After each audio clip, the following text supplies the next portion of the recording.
एक समय की बात है, एक छोटे से गांव में जहां हवा में मिट्टी की सोंधी खुशबू और खेतों की हरियाली फैली रहती थी। वहां एक प्यारा सा परिवार रहता था। मोहनलाल जी और उनकी पत्नी राधा। उनके बेटे का नाम था अमित। मोहनलाल जी एक किसान थे जिनके हाथों में मिट्टी की खुशबू बसी थी। उन्होंने अपनी पूरी जिंदगी कड़ी मेहनत की, अपनी जवानी खेत में बहा दी ताकि उनके बेटे को अच्छी शिक्षा मिल सके।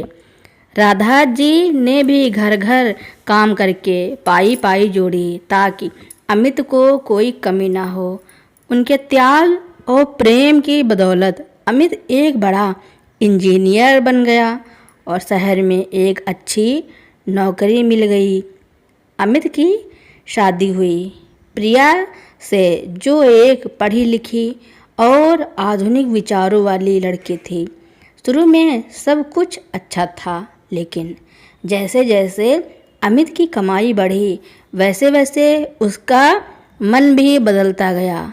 शहर की चकाचौंध में उसे अपने माता पिता की सादगी और गांव की जिंदगी बोझ लगने लगी।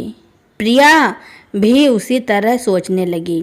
उसे अपने ससुर मोहनलाल जी के मिट्टी लगे हाथ और सासू माँ के पुराने कपड़े शर्मनाक लगते थे।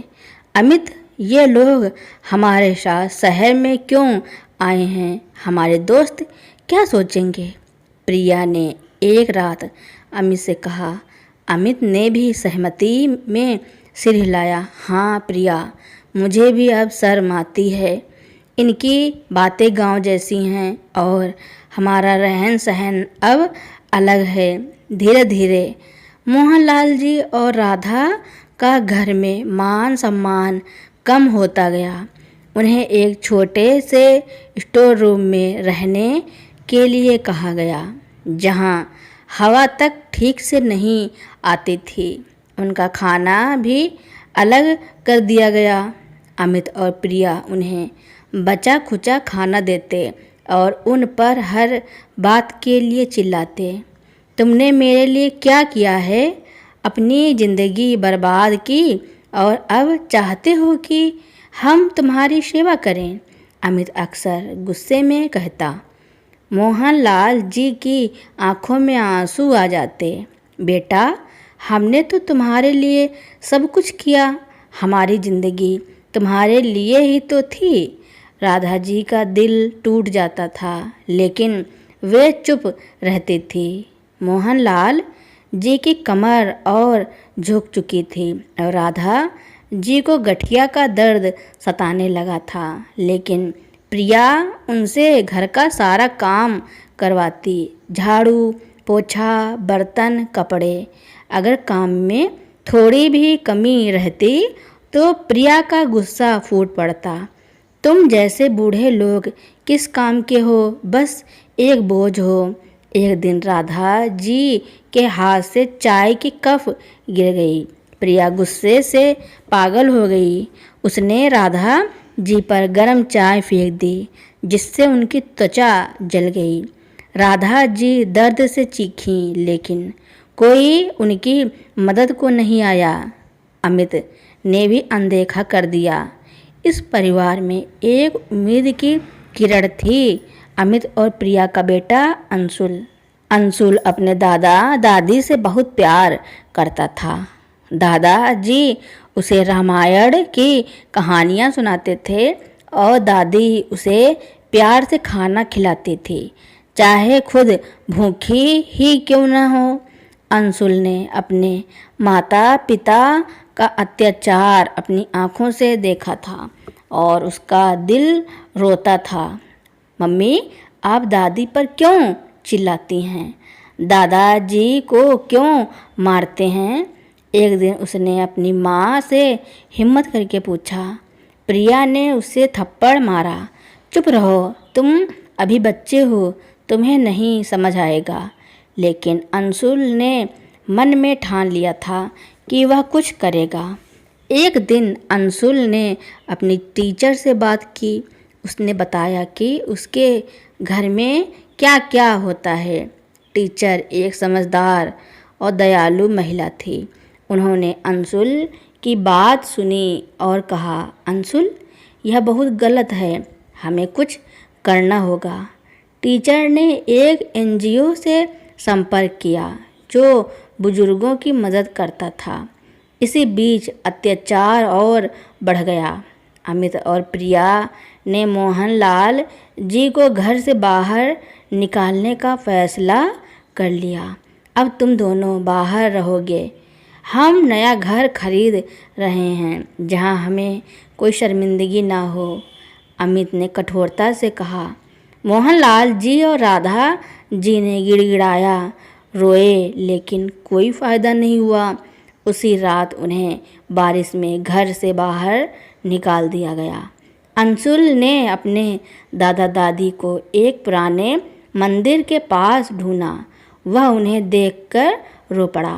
दादा जी की आंखों में आंसू थे और दादी का शरीर ठंड से कांप रहा था। अंशुल चुपके से अपने टिफ़िन से रोटियां लाया और अपने पॉकेट मनी से दवा भी खरीदी। दादाजी, अब सब ठीक हो जाएगा, उसने रोते हुए कहा। अगली सुबह जब अमित और प्रिया अपने नए घर में जाने की तैयारी कर रहे थे, तभी दरवाजे पर पुलिस और एनजीओ के लोग आ गए। अमित और प्रिया हैरान रह गए। आप यहाँ क्यों आए हैं? अमित ने पूछा। एनजीओ की अधिकारी ने शांत स्वर में कहा, हमें आपके माता पिता के साथ हो रहे अत्याचार की शिकायत मिली है। अमित और प्रिया ने झूठ बोलना शुरू किया, लेकिन तभी अंशुल आगे आया। मम्मी पापा, मैंने बताया था। अमित गुस्से से अंशुल पर झपटा। तूने हमारे साथ धोखा किया, लेकिन पुलिस ने उसे रोक दिया। अंशुल ने अपनी जेब से एक पेन ड्राइव निकाली। उसमें उसने अपने माता पिता की कुछ तस्वीरें और वीडियो बनाए थे। मम्मी पापा, ये देखिए। पेन ड्राइव में एक वीडियो था जिसमें प्रिया राधा जी पर चिल्ला रही थी। दूसरे में अमित मोहनलाल जी को धक्का दे रहा था। फिर मोहनलाल जी और राधा जी का घर से बाहर निकाला जाना। अमित और प्रिया की आंखें शर्म से झुक गईं। अंशुल ने रोते हुए कहा, पापा, क्या आप भूल गए जब आप छोटे थे दादाजी कैसे आपको पीठ पर बिठाकर घुमाते थे? दादी कैसे बीमार होने पर रात भर आपके माथे पर पट्टी रखती थी? यह सब देखकर मुझे बहुत दुख होता था। आप कहते हैं कि आप अमीर हो गए हैं, लेकिन क्या आपने रिश्तों को भी अमीर बनाया? एनजीओ की अधिकारी ने कहा, यह सिर्फ एक नैतिक मुद्दा नहीं है, बल्कि कानूनी अपराध भी है। अगर आपके माता पिता शिकायत करते हैं तो आपको जेल हो सकती है। पुलिस अधिकारी ने भी चेतावनी दी, आप दोनों अपने माता पिता को वापस ले जाइए और अगर भविष्य में ऐसी कोई शिकायत मिली तो आप दोनों को जेल में बंद कर दिया जाएगा। अमित और प्रिया की आंखें खुल गईं। उन्होंने अपनी गलती का एहसास हुआ। वे दौड़े दौड़े मंदिर गए और मोहनलाल जी और राधा जी से माफ़ी मांगी। बाबूजी, माँ, हमें माफ़ कर दीजिए, हम लालच में अंधे हो गए थे। मोहनलाल जी ने उन्हें गले से लगा लिया। बेटा, हमने तुम्हें माफ़ किया, बस अब तुम सही रास्ते पर चलो। वे सब घर लौट आए। अब घर में बदलाव आया था। मोहनलाल जी और राधा जी को सम्मान और प्यार मिला। अमित और प्रिया उनकी देखभाल करते। अंशुल ने अपने माता पिता को यह सिखाया कि परिवार की ताकत पैसों से नहीं, बल्कि प्यार और सम्मान से बनती है। मोहनलाल जी और राधा जी वापस तो आ गए थे, लेकिन उनके मन के घाव अभी भी ताज़े थे। उस छोटे से स्टोर रूम से निकलकर उन्हें अपने ही घर के बड़े कमरे में डर लगता था। उन्हें विश्वास नहीं हो रहा था कि यह प्यार हमेशा के लिए है। राधा जी उन्हें प्रिया ने गर्म चाय से जलाया था। जब भी प्रिया उनके करीब आती तो उनका शरीर अनजाने में सिकुड़ जाता। मोहनलाल जी, जिन्हें अमित ने धक्का दिया था और अपने बेटे से सीधी नज़र मिलाकर बात नहीं कर पाते थे, अमित और प्रिया ने यह सब महसूस किया। वे जानते थे कि सिर्फ माफ़ी मांगना काफ़ी नहीं है, उन्हें विश्वास फिर से जीतना था। शुरुआत में सब कुछ अजीब था। खाने की मेज़ पर सब चुप रहते। अंशुल कोशिश करता था माहौल को हल्का करने की। दादाजी, आप आज मुझे वो रामायण वाली कहानी सुनाएंगे ना? मोहनलाल जी मुस्कुराते, लेकिन उनकी मुस्कान में उदासी थी। राधा जी चुपचाप खाती रहती। एक शाम अमित अपने पिता जी के पास गया, जो कमरे में बैठे कुछ सोच रहे थे। अमित ने कहा, बाबूजी, मुझे आपकी सलाह चाहिए। मोहनलाल जी ने हैरानी से देखा। सलाह मेरी? हाँ बाबूजी, अमित ने कहा। फैक्ट्री में एक बड़ा प्रोजेक्ट आया है और मैं समझ नहीं पा रहा कि क्या करूं। आप इतने सालों से काम कर रहे हैं, आप मुझसे बेहतर जानते हैं। मोहनलाल जी ने कुछ देर सोचा, फिर धीरे धीरे उसे समझाया कि कैसे ज़मीन और मिट्टी को समझकर ही सही फैसला लिया जाता है। अमित ध्यान से सुनता रहा। उस दिन पहली बार मोहनलाल जी को लगा कि उनका बेटा सच में बदल रहा है। प्रिया ने भी अपनी गलती को सुधारने की जिम्मेदारी उठाई। उसने राधा जी के लिए डॉक्टर बुलाया और उनके जले हुए घावों का इलाज करवाया। वह रोज़ उनके पैर दबाती और उनके लिए गरम गरम पकवान बनाती। एक दिन राधा जी ने कहा, बहू, रहने दो, तुम क्यों तकलीफ़ कर रही हो? प्रिया की आंखों में आंसू आ गए। माँ, मैंने आपको बहुत दुख दिया है। क्या मैं आपके घावों पर मलहम नहीं लगा सकती? राधा जी ने कुछ नहीं कहा, लेकिन उस दिन से उनका दिल थोड़ा थोड़ा पिघलने लगा। सब कुछ धीरे धीरे पटरी पर आ रहा था कि तभी एक दिन मोहन लाल जी की तबीयत अचानक बहुत ख़राब हो गई। उनकी छाती में तेज़ दर्द उठा और सांस लेने में तकलीफ़ होने लगी। राधा जी और अंशुल घबरा गए। अमित और प्रिया तुरंत उन्हें अस्पताल ले गए। डॉक्टरों ने बताया कि उनके दिल की नसें कमज़ोर हो गई हैं और उन्हें तत्काल ऑपरेशन की ज़रूरत है। ऑपरेशन में बहुत पैसा लगने वाला था। प्रिया ने घबराहट में अमित से कहा, इतना पैसा? हमारी सारी जमा पूंजी चली जाएंगी। अमित ने एक पल भी नहीं सोचा और कहा, पैसा आता जाता रहेगा प्रिया, लेकिन बाबूजी नहीं। अगर सारा पैसा चला भी गया तो भी हम फिर कमा लेंगे। उन्होंने अपनी सारी ज़िंदगी हमें दी है। प्रिया ने अपने पति की आंखों में वो प्यार और समर्पण देखा जो बहुत पहले खो चुका था। इस बार पैसों का लालच रिश्तों पर भारी नहीं पड़ा। अमित ने तुरंत ऑपरेशन के लिए हाँ कह दी। अगली कुछ रातें अमित और प्रिया ने अस्पताल में जागकर बिताई। वे अपने माता पिता के पास बैठे रहे, उनकी हिम्मत बढ़ाते रहे। अंशुल भी स्कूल से लौटकर सीधे अस्पताल आता। ऑपरेशन सफल रहा। जब मोहनलाल जी को होश आया तो उन्होंने सबसे पहले अमित का हाथ थामा और कहा, बेटा, आज तुमने मुझे दूसरी ज़िंदगी दी है। समय बीता। मोहनलाल जी पूरी तरह स्वस्थ हो गए। अब घर में हंसी मजाक का माहौल था। मोहन लाल जी अब रोज शाम को अंशुल और अमित दोनों को कहानियाँ सुनाते थे।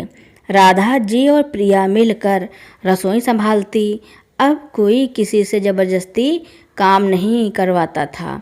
राधा जी को देखकर प्रिया मुस्कुराती और राधा जी भी प्यार से उनके सिर पर हाथ फेरती। एक शाम जब पूरा परिवार साथ बैठा था, मोहन लाल जी ने कहा, जिंदगी में हमने बहुत उतार चढ़ाव देखे हैं। एक वक्त था जब हमें लगता था कि हमारा बेटा हमें छोड़ देगा, लेकिन अंशुल ने हमें नया रास्ता दिखाया। अमित ने मोहन लाल जी का हाथ पकड़ लिया। बाबूजी, आपने मुझे सच्चा अमीर बनाया। पैसे तो आज भी हैं, लेकिन अब मुझे पता है कि असली दौलत प्यार, सम्मान और परिवार में है। प्रिया ने मुस्कुराते हुए राधा जी को गले लगा लिया। परिवार अब सचमुच एक परिवार बन गया था। समय का पहिया तेजी से घूमता रहा। मोहन लाल जी और राधा जी का घर एक बार फिर हंसी, प्यार और सम्मान से भर गया था। उनकी बूढ़ी आंखों में अब कोई डर नहीं, बल्कि अमित और प्रिया के लिए गहरा प्यार और संतुष्टि थी। कई साल बीत गए। अंशुल अब एक होशियार और समझदार युवक बन गया था। उसने अपने दादा दादी के सम्मान में एक वृद्धा आश्रम में स्वैच्छिक काम करना शुरू किया, जहां वह अपनी कमाई का कुछ हिस्सा भी दान करता था। उसने अपनी पढ़ाई पूरी की और एक अच्छी नौकरी पाई, लेकिन उसने कभी अपनी जड़ों को नहीं भुलाया। एक शाम जब अंशुल अपने दादा दादी और माता पिता के साथ बैठा था, तो उसने मोहन लाल जी से पूछा, दादाजी, आप हमेशा कहते थे कि पैसा रिश्तों पर भारी नहीं पड़ना चाहिए। आप हमें ऐसा क्यों सिखाते थे? मोहन लाल जी मुस्कुराए और राधा जी की तरफ प्यार से देखा। उन्होंने कहा, बेटा, हमने अपनी ज़िंदगी में बहुत उतार चढ़ाव देखे हैं। हमने गरीबी में भी प्यार से जीवन बिताया और अमीरी में भी नफ़रत को देखा। जब हम गरीब थे तो हमारा दिल प्यार से भरा था। जब हम अमीर हुए तो लालच ने हमारे दिल को खाली कर दिया था। उस खालीपन को ना तो पैसा भर सकता था और ना ही बड़ा घर। अमित ने अपने माता पिता के हाथ थामे और कहा, अंशुल, तुम्हारे दादाजी सही कहते हैं। हमने अपनी असली दौलत खो दी थी और तुम्हें भी खोने ही वाले थे, लेकिन तुमने हमें बचाया। अंशुल ने अपनी दादी का हाथ पकड़ा और कहा, दादी, आपने हमेशा कहा था कि खून के रिश्ते खून से ही धुलते हैं, लेकिन मैं मानता हूँ कि खून के रिश्ते तो प्यार से ही सींचे जाते हैं। राधा जी की आंखों में खुशी के आंसू आ गए। हाँ बेटा, तूने हमें यह सिखा दिया कि परिवार का नींव धन पर नहीं बल्कि प्यार और भरोसे पर टिकी होती है। वह परिवार अब एक उदाहरण बन चुका था। उनके घर में पैसों की नहीं बल्कि रिश्तों की महक थी। मोहन लाल जी और राधा जी को यह देखकर गर्व होता था कि उनके त्याग और उनके बेटे की गलती ने उन्हें इतना बड़ा सबक सिखाया था। और अंशुल, जो कभी अपने दादा दादी को बचाने वाला एक छोटा बच्चा था, अब अपने पूरे परिवार को प्यार और सम्मान का असली मतलब सिखाने वाला नायक बन गया था। यह सिर्फ एक कहानी नहीं बल्कि हर उस परिवार के लिए एक सबक थी जो अपनी जड़ों को भूल रहा था। तो दोस्तों, मेरी कहानी सुनने के लिए आपका बहुत बहुत धन्यवाद। ऐसे ही नई नई कहानियाँ सुनने के लिए मेरे चैनल को लाइक, कमेंट, शेयर, सब्सक्राइब एवं बेल आइकन का बटन दबाना ना भूलना। ताकि मेरी नई नई कहानियाँ आप तक पहले ही पहुँचती रहें।